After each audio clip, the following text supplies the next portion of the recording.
Were you listening to, Wes Montgomery? Were you listening to? Of course, yeah. I was never Bebop Cats. Never into guitar player for some reason. As I told, my first love was George Benson. I had a cassette of him, and I couldn't play it anymore because that's all I would play every day. I tried to copy him.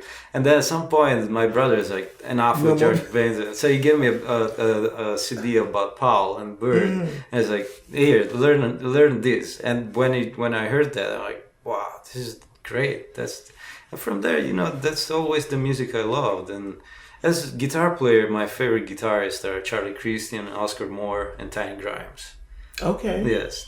And of course, Wes Montgomery, Jimmy Rainey, Chuck Wayne, Tar Farrell. I love them all. Jim Hall, they all have something that is very personal. The sound and ideas and the way that they tell a story. And I think that's a lost art in this day, especially in guitar, because on jazz guitar, as a vocalist, I wanted, the story is very important, but to hear it, in your playing, because sometimes it gets lost with all the, look what I can do. And it's like, well, now I missed the whole point of it, but I, heard you today, and I also heard you a couple of weeks ago on a beautiful Saturday afternoon with a lovely singer who is getting a lot of shine these days as well. Miss Samara Joy. Oh yeah, sure. And so I applaud any singer who just works with, a guitar trio. That to me is like, that's badass. Excuse my French, but yeah, I love that, where it's not a lot of show. It's like, and you all, it's very intimate. Yeah. Very intimate. So how is it working with Samara? And do you like working with vocalists? Of course, yeah, I love singers. I grew up listening to Billie Holiday and Sarah Vaughan and Billy Eckstein, Earl Coleman, So I learned song. I learned song from singers. I don't like to read. Well, no, it shows up in your playing because you know the song. Right. Some people don't really know the song. Sometimes you look at the charts and I just hate it. This doesn't have any emotion or and anything. It's just by notes. Everybody can. But if you learn it from a recording that you like, a singer. But it's different. Dexter Gordon said that he was, that's why he played so beautifully, because he actually knew the lyrics. Of the song, and you hear that. Roy Hargrove is another one, who really knows the song, the lyrics, the story, the intention, and to apply it to the playing. Yeah. So what other singers have you worked with?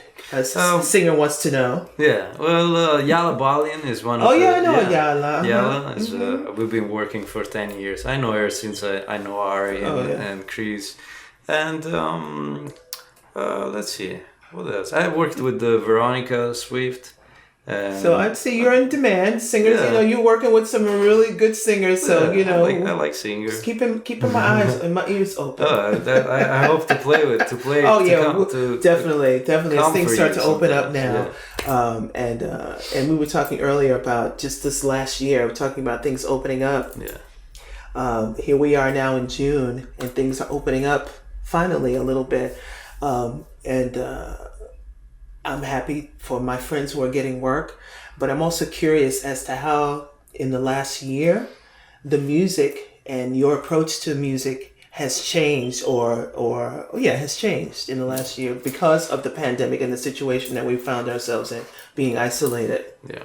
Oh, that was really a tough year, especially for us musicians, We're used to go out every night. Just hang out and see all the people that you love, friends, and, just this being part of the community, Yeah. And just being around people that they share the same love of music. Then all of a sudden is boom, I gotta stay inside and watch TV, and I was really going crazy for a while. I'm like, I don't want to be home, so I always go for a walk because I'm not a person that can stay home all day. I don't have that kind of strength, I need to get out and take some air. So, but I practice a lot, and as we were talking before, before the pandemic, I had a lot of gigs, and you never have the time to really practice the things that you want, because one day you have to play with the singer, you have to learn the songs. The other day you work with a big band, you have to. So there's always in New York, time flies. Like I never seen anything like that. So you spend 6 months, gig after gig, and I'm like, I need to work on my things, how do I do that? So that's what I did, I worked on the guitar and learned more song and solos, and just tried to play by myself all the time,